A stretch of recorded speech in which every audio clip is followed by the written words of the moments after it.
जय माता दी दोस्तों, कैसे हैं आप सभी पर माता रानी की कृपा बनी रहे। चलिए आज पाठ करते हैं दुर्गा सप्तशती के 10वें अध्याय का। जय माँ अंबिका भवानी, जय माँ अम्बा।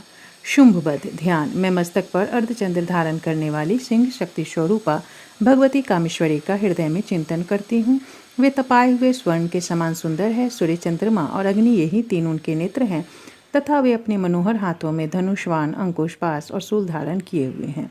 ऋषि कहते हैं, राजन, अपने प्राणों के समान प्यारे भाई निशुंभ को मारा गया देख तथा सारी सेना का संहार होता जान शुंभ ने कुपित होकर कहा, दुष्ट दुर्गे, तू बल के अभिमान में आकर झूठ मूठ का घमंड न दिखा। तू बड़ी मानिनी बनी हुई है किंतु दूसरी स्त्रियों के बल का सहारा लेकर लड़ती है। देवी बोली, ओ दुष्ट, मैं अकेली ही हूँ। इस संसार में मेरे सिवा दूसरी कौन है? देखिए, मेरी ही विभूतियाँ हैं, अतः मुझ में ही प्रवेश कर रही हैं। तदंतर ब्रह्माण्य आदि समस्त देवियाँ अंबिका देवी के शरीर में लीन हो गईं। उस समय केवल अंबिका देवी ही रह गई। देवी बोली, मैं अपनी ऐश्वर्य शक्ति से अनेक रूपों में यहाँ उपस्थित हुई हूँ। उन सब रुद्रों को मैंने समेट लिया है, रूपों को समेट लिया है। अब अकेले ही युद्ध में खड़ी हूँ, तुम भी स्थिर हो जाओ। ऋषि कहते हैं, तदंतर देवी और शुंभ दोनों में अन सब देवताओं तथा दानवों के देखते देखते भयंकर युद्ध छिड़ गया। बाणों की वर्षा तथा तीखे शस्त्रों एवं दारुण अस्त्रों के प्रहार के कारण उन दोनों का युद्ध सब लोगों के लिए बड़ा भयानक प्रतीत हुआ। उस समय अंबिका देवी ने जो सैकड़ों दिव्य अस्त्र छोड़े, उन्हें दैत्यराज शुंभ ने उसके निवारण अस्त्रों द्वारा काट डाला। इसी प्रकार शुंभ ने भी जो दिव्य अस्त्र चलाए, उन्हें परमेश्वरी ने भयंकर हुंकार शब्द के उच्चारण आदि द्वारा खिलवाड़ में ही नष्ट कर डाला। तब उस असुर ने सैकड़ों बाणों से देवी को आच्छादित कर दिया। यह देख क्रोध में भरी हुई उन देवी ने भी बाण मारकर उसका धनुष काट डाला।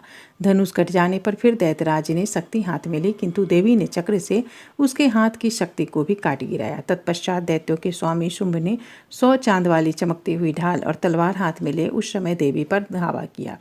उसके आते ही चंडिका ने अपने धनुष से छोड़े हुए तीखों बाणों द्वारा उसकी सूर्य किरणों के समान उज्ज्वल ढाल और तलवार को तुरंत काट दिया। फिर उस दैत्य के घोड़े और सारथी मारे गए।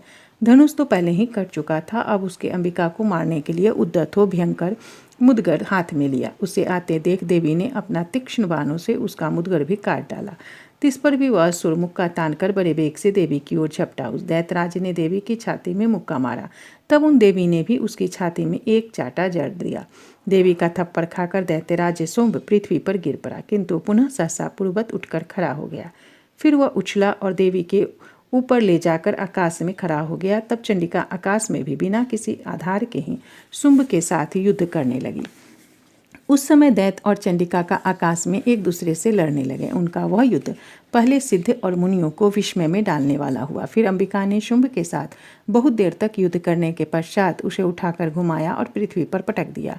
पटके जाने पर पृथ्वी पर जाने के बाद वह दुष्टात्मा दैत्य पुनः चंडिका का वध करने के लिए उनकी ओर बड़े वेग से दौड़ा। वह समस्त दैत्यों के राजा शुंभ को अपनी ओर आते देख देवी ने त्रिशूल से उसकी छाती छेद कर उसे पृथ्वी पर गिरा दिया। देवी के शूल की धार से घायल होने पर उसके प्राण पखेरु उड़ गए और वह समुद्रों, द्वीपों तथा पर्वतों सहित समूची पृथ्वी को कपाता हुआ भूमि पर गिर पड़ा। तदंतर उस दुरात्मा के मारे जाने पर संपूर्ण जगत प्रसन्न एवं पूर्ण स्वस्थ हो गया तथा आकाश स्वच्छ दिखाई देने लगा। पहले तो उत्पात सूचक मेघ और उल्काघातपात होते थे, वे सब शांत हो गए तथा उस दैत्य के मारे जाने पर नदियां भी ठीक मार्ग से बहने लगीं। उस समय शुंभ की मृत्यु के बाद संपूर्ण देवताओं का हृदय हर्ष से भर गया और गंधर्वगण मधुर गीत गाने लगे। दूसरे गंधर्व बाजे बजाने लगे और अप्सराएं नाचने लगी। पवित्र वायु बहने लगी। सूर्य की प्रभा उत्तम हो गई। अग्निशाला की बुझी हुई आग अपने आप प्रज्वलित हो उठी तथा संपूर्ण दिशाओं के भयंकर शब्द शांत हो गए। इस प्रकार श्री मार्कंडेय पुराण में सावर्णिक मनवंतर की कथा के अंतर्गत देवी महात्म्य में शुंभवध नामक 10वां अध्याय पूरा हुआ। जय माँ अंबिका भवानी, जय माँ अम्बा।